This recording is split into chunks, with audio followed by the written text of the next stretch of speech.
Sosiologi Hukum atas pembunuhan Brigadir J.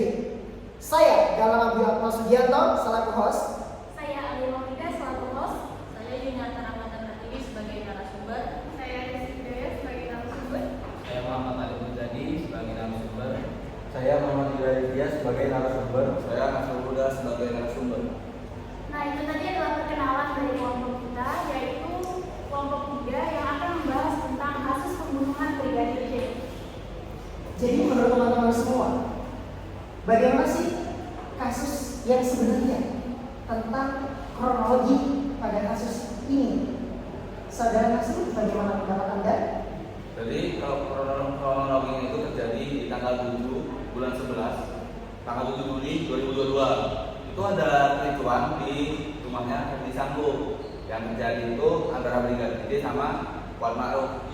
Setelah itu terdakwa itu memerintahkan Brigadir J buat jongkok. Nah, si Brigadir J malah melakukan penyerahan diri. Akhirnya terdakwa itu menembak Brigadir J sampai dia jatuh dan terluka. Nah, terdakwa itu dia punya pikiran buat memanipulasi juga. Kayak seolah-olah itu nggak terjadi penembakan. Jadi di tangannya Brigadir J dikasih tembakan dan ditembakkan ke arah tembok sama di atas TV supaya terlihat kalau si terdakwa sama Brigadir J ini habis adu tembak. Jadi kayak gitu kronologinya yang terjadi. Terus mengapa mereka mempunyai niat untuk membunuh Brigadir J? Kalau menurut keterangan itu ya, jadi si Brigadir J ini dituduh telah melakukan kekerasan seksual ke istrinya Ferdi Sambo, si Putri Cendrawasih. Kayak gitu. Cendrawasih, salah, sorry. Lalu saya mau menanyakan kepada Mas Yuda, menurut Anda bagaimana sih hukuman atau ancaman yang tepat untuk kasus ini?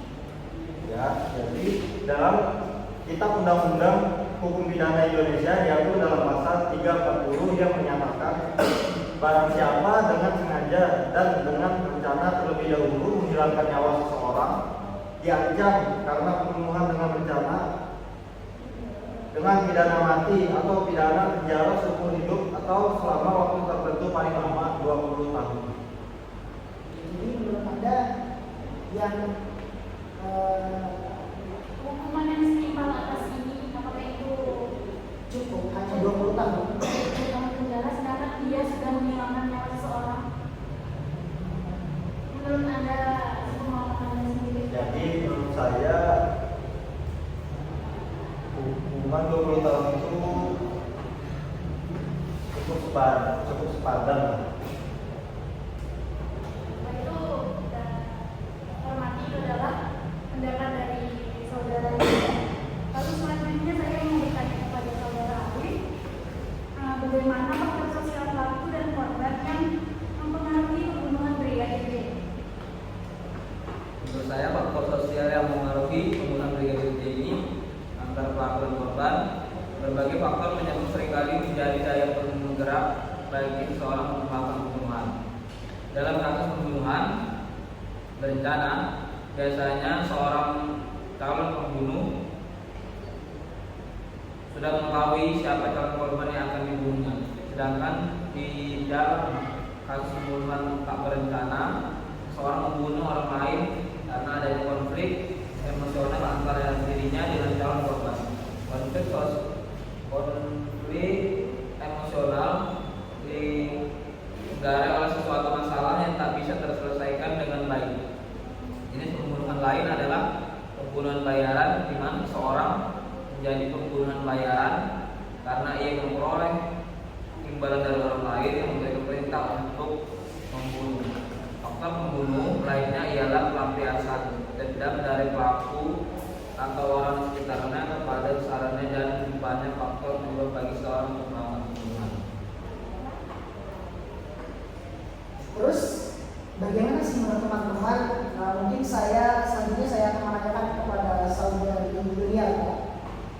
Bagaimana sih pengaruh sosiologi masyarakat terhadap dampak kasus ini terkait peristiwa pembunuhan Brigadir J? Pastinya gini,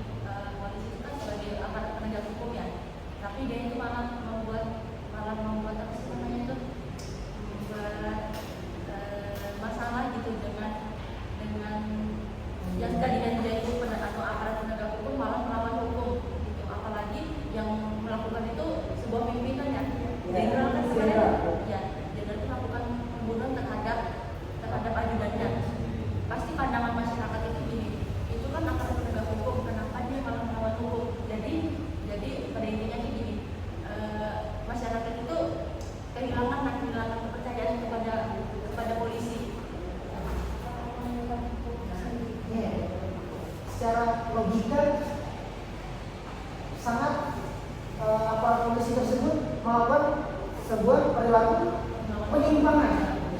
Jadi bagaimana menurut Anda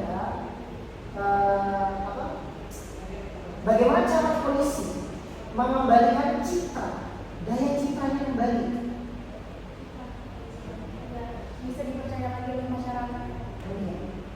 Jadi itu yang pertama itu meningkatkan transparansi dalam penanganan urusan kepolisian serta memastikan akuntabilitas atas penyelenggaraan yang terjadi. Jadi pentingnya transparansi misalnya yang kalau misalkan masyarakat itu kan melihat kepolisi, melihat dari tindakan kepolisian gitu kan.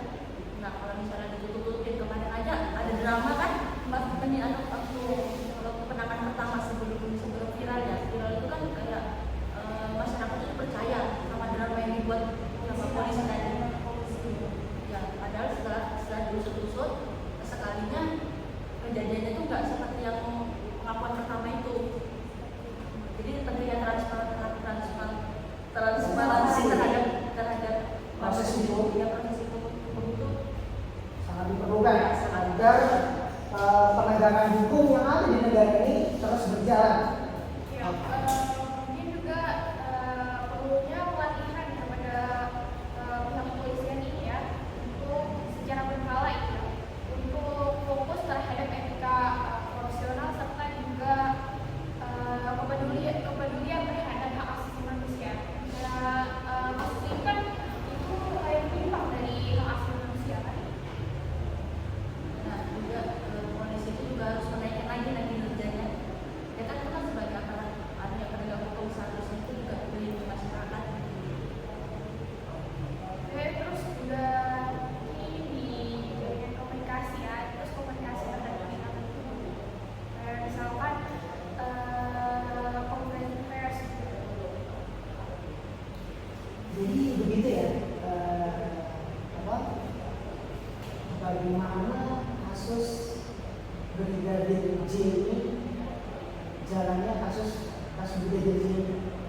Jadi kesimpulannya teman-teman yang ada di sini dan di seluruh Indonesia,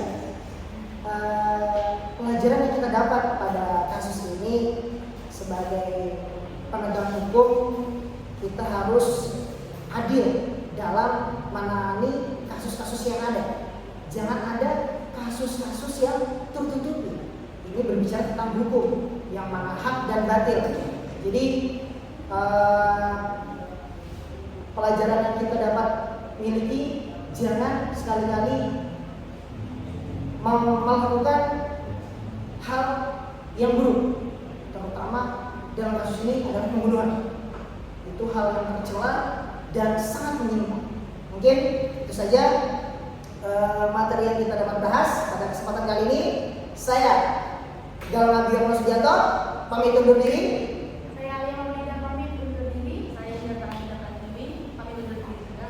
Saya Resti Daya pamit undur diri. Saya Abdul pamit undur diri. Saya Muhammad Yuda sebagai narasumber pamit undur diri. Saya